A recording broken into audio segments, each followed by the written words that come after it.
March is National Reading Month, and the focus across many American classrooms is on early childhood literacy.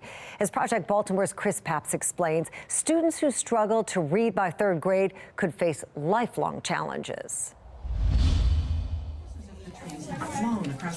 When it comes to children learning how to read, most experts agree the pivotal year is third grade. So they move from learning how to read to reading to learn other things. Emily Mitchell is with Sylvan Learning, based in Baltimore County, Maryland. If students aren't ready to make that jump, they get left behind really quickly. Mitchell says the importance of children reading at grade level by third grade has been understood for years. Because many students, she says, who fall behind by third grade never catch up. If they're close to third grade level, they'll be okay, but if they're not, it has honestly lifelong effects.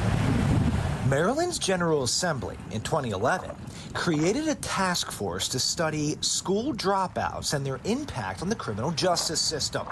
The report found a connection between third grade reading levels and the adult prison population.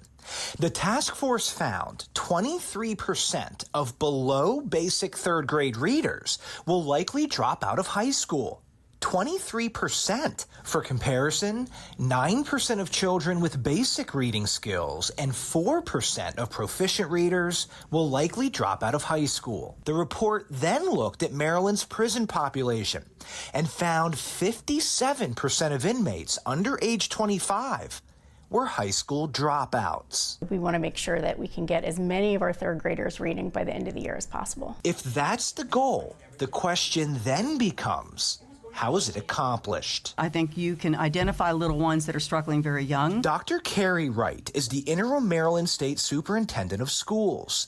She took over in 2023 with a focus on improving reading proficiencies, something she's done before. You know, we're living in a new era in public education in Mississippi. In 2013, Wright was hired as the Mississippi State Superintendent of Education and presided over what's been called the Mississippi Miracle. It's not a miracle. It's hard work over a long period of time. The year Wright took over, Mississippi passed a law mandating every third grade student must read at grade level before moving to fourth grade.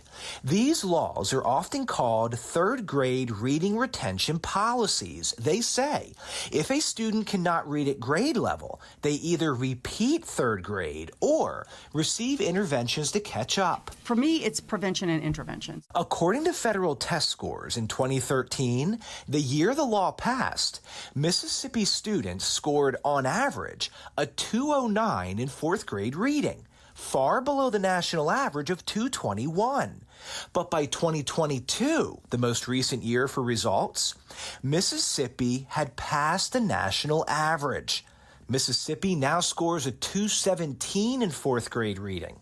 The national average sits at 216. We need to make sure that all of those teachers have the skill sets that they need to diagnose those kinds of issues and the skill sets that they need to intervene at a very early age. According to Education Week, 25 states and the District of Columbia either allow or require districts to hold back students who are not reading proficiently by the end of third grade. The answer is balanced approach. If a school really doesn't think a child is ready for fourth grade, then it's not a terrible thing to hold them back, but they do need extra support when they go through third grade again to make sure that they'll be successful the second time through. I'm Chris Papps, and this is Project Baltimore.